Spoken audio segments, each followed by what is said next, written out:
संतान नहीं है। मैंने एक नहीं दो नहीं, यद्यपि तीन तीन विवाह किए, लेकिन न जाने क्या एक भी संतान अभी तक परमात्मा ने मुझे नहीं दी। श्री गुरुदेव भगवान। कर चुका विवाह तीन, फिर भी फल उसका मिला अभी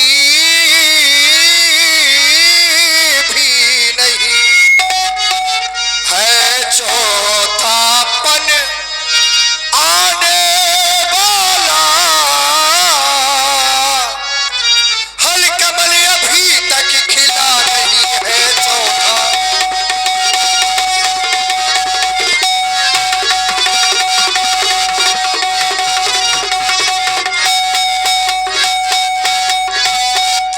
गुरुदेव न जाने कैसा है भविष्य, जो अब तक प्रभु अंधेरा है। मैं निर्बल होता जाता हूँ, मैं निर्बल होता जाता हूँ। ये प्रबल दुखी ने घेरा है, मैं निर्बल होता जाता हूँ।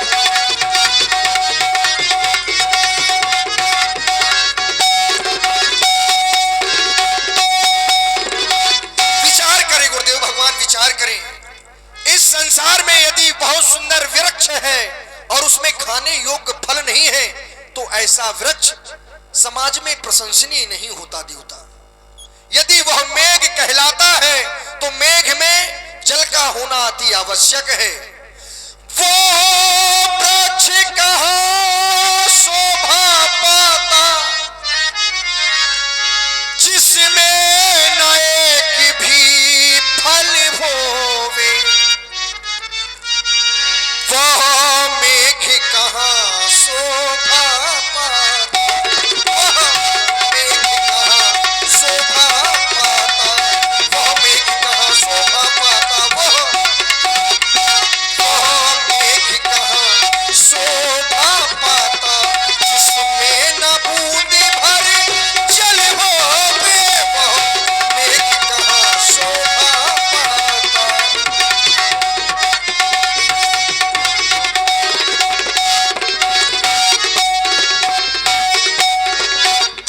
हृदय में कष्ट आज पुत्रों को लेकर है, तो ऐसा नहीं कि बहुत से पुत्र चाहता हूं, नहीं देवता। ज्यादा ना हो, बस एक ही हो।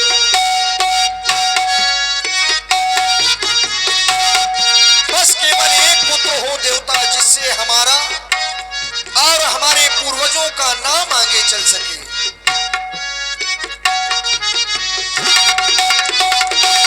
ज्यादा ना हो, बस एक ही हो, जिससे यह पैसे चले अपना।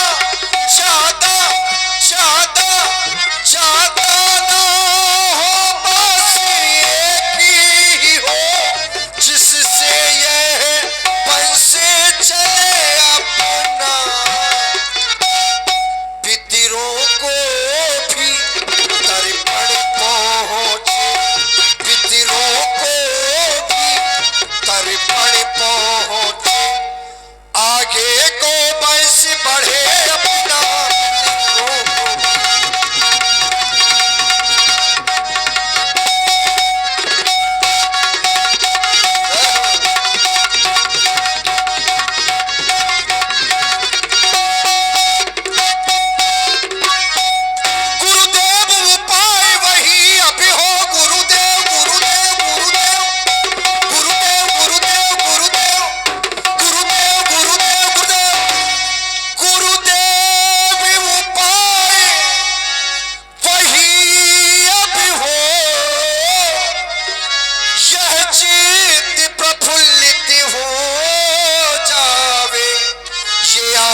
राजन, तुम पुत्रों को लेकर चिंता कर रहे हो, लेकिन चिंता है बड़ी चिता से भी, जो नर को निर्जीव बनाती है, मुर्दे को चिता जलाती है, चिंता जीते को खाती है।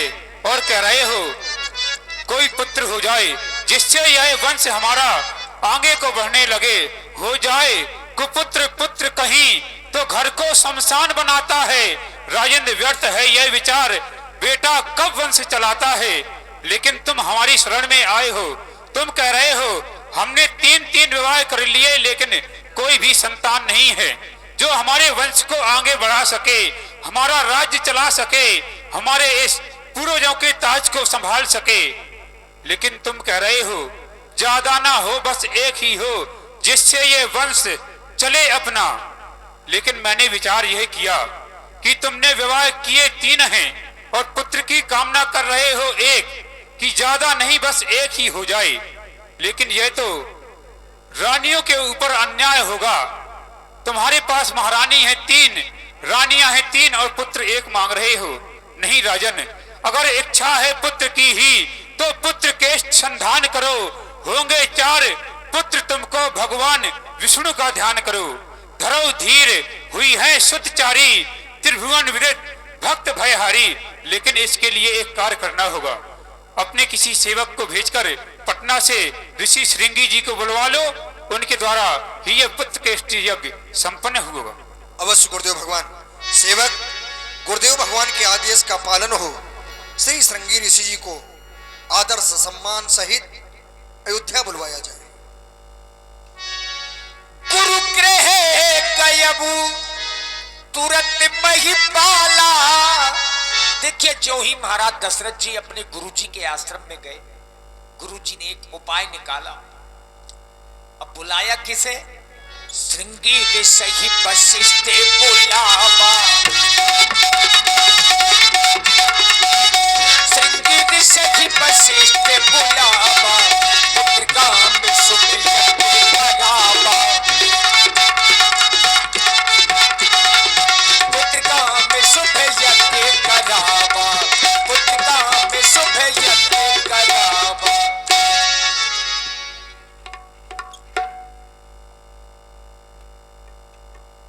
ओम हरि ओम। ओम स्वस्ति नः इन्द्रो वृद्धश्रवाः, स्वस्ति नः भूखः विश्ववेदाः, स्वस्ति नस्ताक्षरो अरिष्टनेमिः, स्वस्ति नो बृहस्पतिर्दधातु। ओम गणेशाय नमः स्वाहा। ओम बोलिए श्री अग्नि भगवान की जय हो। हे राजन, आपके द्वारा कराया गया यज्ञ पूर्ण हुआ। जो आपने सरयू तट के मनोरमा नामक घाट में जो पुत्रेष्ट यज्ञ कराया है, यह पुत्रेष्ट यज्ञ आपका पूर्ण हुआ राजन, पूर्ण हुआ। जो वशिष्ठ का जो हृदय बिचारा, सकल काज भासित तुम्हारा। या हबी बाट देव न बजाई, यथा जोग जय भाग बनाई। हे राजन, आप ये प्रसाद ले जाएं और ले जाकर के तीनों रानियों में यथा भाग बना करके बांट दें। इनमें से आपको 1 नहीं, 2 नहीं, 4 पुत्रों की प्राप्ति होगी, 4 पुत्रों की प्राप्ति होगी। जाओ राजन, जाओ। हो आपकी जय हो।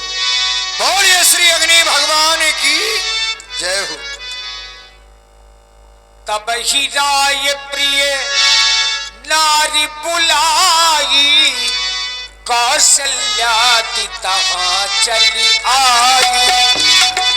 कौशल्या के गई सुमित्रा, हमारे समीप आओ महाराज।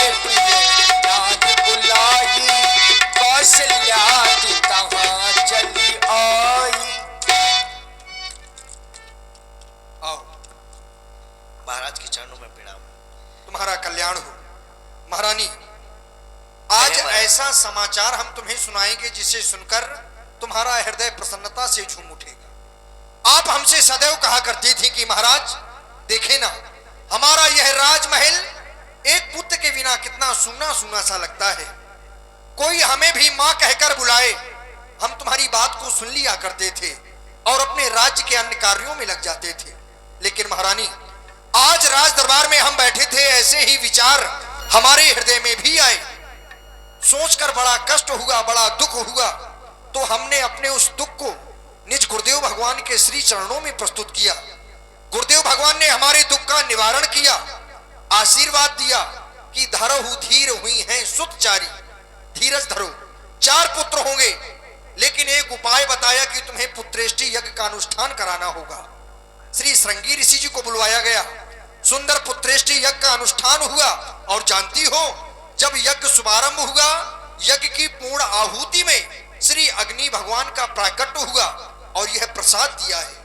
यदि इस प्रसाद को आप श्रद्धा पूर्वक ग्रहण करेंगी तो अवश्य ही हमारे गृह में 4 पुत्रों की किलकारियां गूंजेंगी। जय हो स्वामी। इसे ग्रहण करो। अर्धे भागे कौशल्य ही दीन्हा, आधा भाग प्रसाद का बड़ी महारानी को दिया। जो आधा बचा उसके 2 भाग किए गए। ओ भाई भाग आधे कर दीन्हा, 1 भाग मझली महारानी को दिया। कह कहा नृप सोतयबू रही हुई सो, ओ भाई भाग्य पुण्य भयबू। अब समस्या हो गई, रानियां तो 3 ही हैं लेकिन भाग 4 हो गए। अब महाराज करें तो क्या करें? अवश्य जो शेष भाग बचा था, अचानक ही वह तो उसके 2 टुकड़े हो गए। महारानी, तुम तो जानती हो हम सुमित्रा को स्पर्श नहीं कर सकते। इस कारण इस प्रसाद को तुम लो और दोनों बहनें प्रसन्नता पूर्वक उसे भी देना, जिससे उसे भी पुत्र सुख की प्राप्ति हो सके। जो कैसे 1 भाग प्रकाश दादा को भिजवा दो। बहन कहे महाराज ने बताया, यज्ञ करवाई, अग्नि भगवान प्रकट हुए और ये प्रसाद दिया गया। हाँ, हमारी बहन सुमित्रा छोटी है, अब सारी उदास भी खड़ी है। क्यों बहन जी? क्यों ना दोनों हम दोनों बहनों का कर्तव्य बनता है, भले ही हम 1-1 पुत्र की माँ बने, वो पर हमारी बहन छोटी है, 2 पुत्रों की माँ बनेगी। अवश्य। लो बहन, तुम भी प्रसाद ग्रहण करो।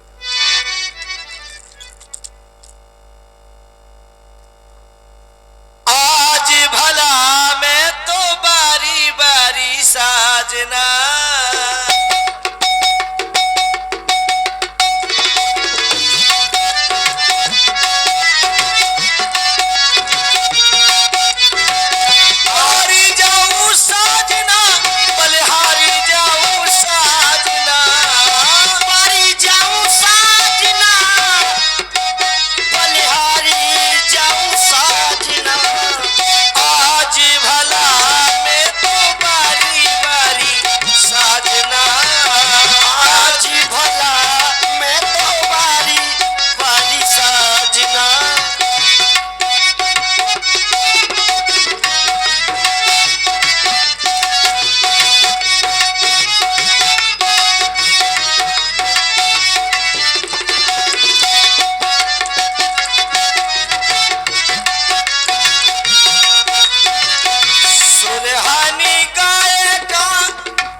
मनाएंगे। मनाएंगे। चलिए।